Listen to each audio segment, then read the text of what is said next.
Kidney transplant பண்ற பேஷண்ட்டுக்கு stem cell therapy உதவுமா டாக்டர்? கிட்னி டிரான்ஸ்பிளான்ட் பண்ணுற பேஷண்ட்டுக்கு ஒரு முக்கியமான காம்ப்ளிகேஷன் வந்து அவர்கள் அந்த டிரான்ஸ்பிளான்ட் ரிஜெக்ஷன் ஆகக்கூடாதுங்கிறதுக்காக எடுத்துக்கொள்ளக்கூடிய ஸ்டீராய்ட்ஸ் மற்றும் வேறு விதமான இம்யூனோ சப்ரசன்ஸ். சாதாரணமாக ஒரு மனிதரிடமிருந்து இன்னொரு மனிதருக்கு கிட்னியோ லிவரோ எந்த உறுப்பை எடுத்து வைத்தாலும் அந்த உறுப்பை வந்து ஏற்றுக்கொள்ளாது, உடம்பு ஏற்றுக்கொள்ளாது, அது ரிஜெக்ட் பண்ணிடும். அது உடனே 100 நாட்களுக்குள்ள ரிஜெக்ட் பண்ணால் அக்யூட் ரிஜெக்ஷன், அதற்கு பிறகு ரிஜெக்ட் பண்ணால் அது கிரானிக் ரிஜெக்ஷன். ஸோ இந்த ரிஜெக்ஷன் வராமல் இருக்கிறதுக்காக இந்த டிரான்ஸ்பிளான்ட் பண்ண பேஷண்ட் வாழ்நாள் முழுவதும் இம்யூனோ சப்ரஷன் அதில் பல விதமாக இருக்குது. ஸ்டீராய்ட்ஸ் இருக்குது, ஸ்டீராய்ட்ஸ் இல்லாத மருந்து வகைகள், டாக்ரோலிமஸ் இந்த மாதிரி மருந்து வகைகளும் இது மாதிரி யூஸ் பண்ணுவாங்க.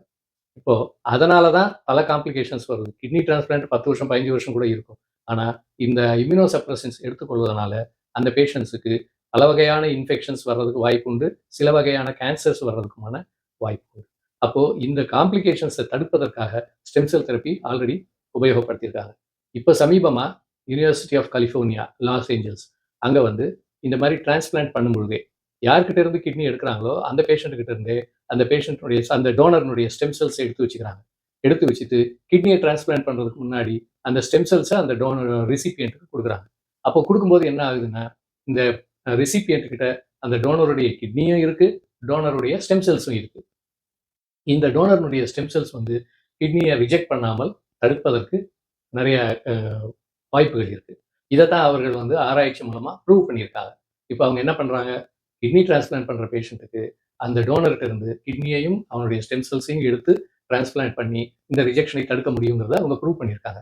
ஆனால் 15 வருடத்திற்கு முன்னாடியே நமது இந்திய நெஃப்ராலஜிஸ்ட், நீரிழிவு நோய் சிகிச்சை நிபுணர்கள் இதே டெக்னிக்கை பிஜே மெடிக்கல் காலேஜ் அகமதாபாத் என்ற மருத்துவக் கல்லூரியில் டாக்டர் ஹெச்எல் திரிவேடி மற்றும் டாக்டர் அருணா வணிகர் இவர்கள் ஒரு ஸ்டெம் செல் லேபை நிறுவி அந்த மெடிக்கல் காலேஜில் இதே மாதிரி டிரான்ஸ்பிளான்ட் பண்ணக்கூடிய பேஷண்ட்ஸுக்கு ரிஜெக்ஷன் ஆகாமல் இருப்பதற்காக டோனருடைய ஸ்டெம் செல்ஸை எடுத்து அவர்களுக்கு இன்ஃபியூஷன் பண்ணியிருக்காங்க. இதற்கு அகமதாபாத் புரோட்டோகால் அப்படின்னு ஒரு பேரும் வைத்திருக்கிறார்கள். இதே அவர்களுடைய அதற்கு 6 வருடமாக அவர்கள் ஃபாலோ பண்ணி அதற்கு உண்டான ரிசல்ட் இது எல்லாத்தையும் பப்ளிஷும் பண்ணியிருக்காங்க. ஆனால் நமது இந்திய மருத்துவர்கள் அதை நிறைய பேர் வந்து அதனை பின்பற்றவில்லை. இப்பொழுது அது யூனிவர்சிட்டி ஆஃப் கலிஃபோர்னியா அது செய்யும் பொழுது அது மீண்டும் ஒரு பிரபலமாக ஆகி வருகிறது. இப்போ இந்த ட்ரீட்மெண்ட்டு இனிமேல் ஃபர்தராக கிளினிக்கல் ட்ரையல் மூலம் ப்ரூவ் ஆகும் பொழுது பிற்காலத்தில் பேஷண்ட்ஸுக்கு இது உதவுவதற்கு வாய்ப்பு உண்டு.